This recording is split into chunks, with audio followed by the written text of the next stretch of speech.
फरीदाबाद से एक बेहद दुखद और चौंकाने वाली खबर सामने आई है। J C Bose YMCA university of science and technology के BSc अंतिम वर्ष के छात्र आदित्य ठाकुर ने कथित तौर पर ऑनलाइन गेमिंग में लाखों रुपए गंवाने के बाद अपनी जीवनलीला समाप्त कर ली। मिली जानकारी के अनुसार आदित्य लगातार ऑनलाइन गेमिंग में हारी हुई रकम को वापस जीतने की कोशिश कर रहा था, लेकिन उसे बार बार नुकसान उठाना पड़ा। इसी मानसिक दबाव के चलते उसने अपने ही घर के बाथरूम में खुद को गोली मार ली। घटना के समय घर में मौजूद परिजन गोली की आवाज सुनकर तुरंत मौके पर पहुंचे और उसे अस्पताल ले गए, जहां डॉक्टरों ने उसे मृत घोषित कर दिया। पुलिस को मौके से एक सुसाइड नोट भी मिला है, जिससे पूरे मामले का खुलासा हुआ है। फिलहाल शव को पोस्टमार्टम के लिए बादशाह खान सिविल हॉस्पिटल की मोर्चरी में रखवाया गया है और पुलिस आगे की जांच में जुटी हुई है। ये घटना एक बार फिर ऑनलाइन गेमिंग और जुए की लत के खतरनाक परिणामों की ओर इशारा करती है। देखिए, आज दोपहर लगभग 12 बजे के लगभग थाना BPDP में सूचना प्राप्त हुई कि आदित्य नाम के लड़के के द्वारा अपने आप गोली मार ली है। उसकी डेड बॉडी सर्वोदय अस्पताल में आई है।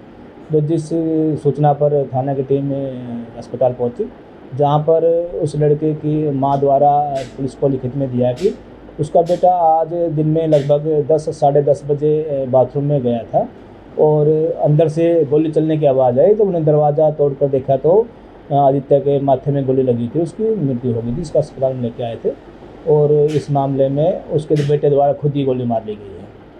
कौन से हथियार इस्तेमाल किया गया, लाइसेंसी था या अवैध था? जी, अब तक की जांच में सामने आया कि जिस हथियार से गोली मारी गई थी वह उसके ताऊ 30 का लाइसेंसी पिस्टल थी और उसके ताऊ की वो पिस्टल उनके घर पे ही रखी हुई थी, जिससे उसने इस वारदात को अंजाम दिया है।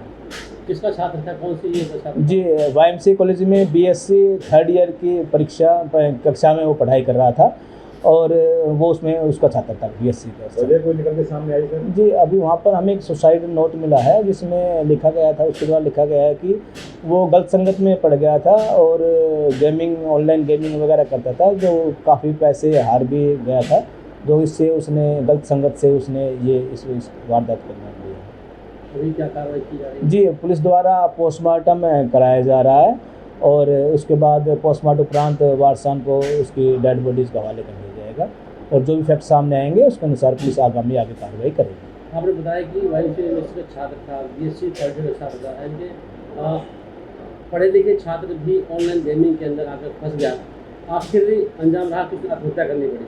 क्या कहेंगे ऐसे और? जी, फरीदाबाद पुलिस की आमजन से यही अपील है कि लालच में ना आए। ये ऑनलाइन गेमिंग एक तरीके का षड्यंत्र होता है लोगों से पैसे ऐंठने का। आप स्टूडेंट हैं तो अपनी तैयारी करें, परीक्षा की तैयारी करें, अपनी पढ़ाई करें, इन तरह की चीज़ें ना पड़े, अन्यथा उनके लिए घातक चलेगी। अमाउंट के बारे में कुछ पता चला है कितना? जी, अभी तक तो ये सामने नहीं आया है, बाकी जांच की जा रही है। अगर जो भी तथ्य है पुलिस के सामने आएंगे, हम उनके अनुरूप ही आगे कार्रवाई करेंगे। ये सर कहाँ का रहने वाला, कहाँ रहता था? जी, ये मूल रूप से शाहजहाँपुर थाना छायसा का रहने वाला है और अब ये जल विहार सोसाइटी है सेक्टर 7777 में। वहाँ पर ही अपनी माँ और अपने भाई के साथ रहता है। परिवार में 3 सदस्य हैं, माँ है, छोटा भाई है और एक ये था जो इनके पिताजी एक्सपायर हो चुके हैं। उम्र इसकी लगभग 22 साल उम्र है इसकी।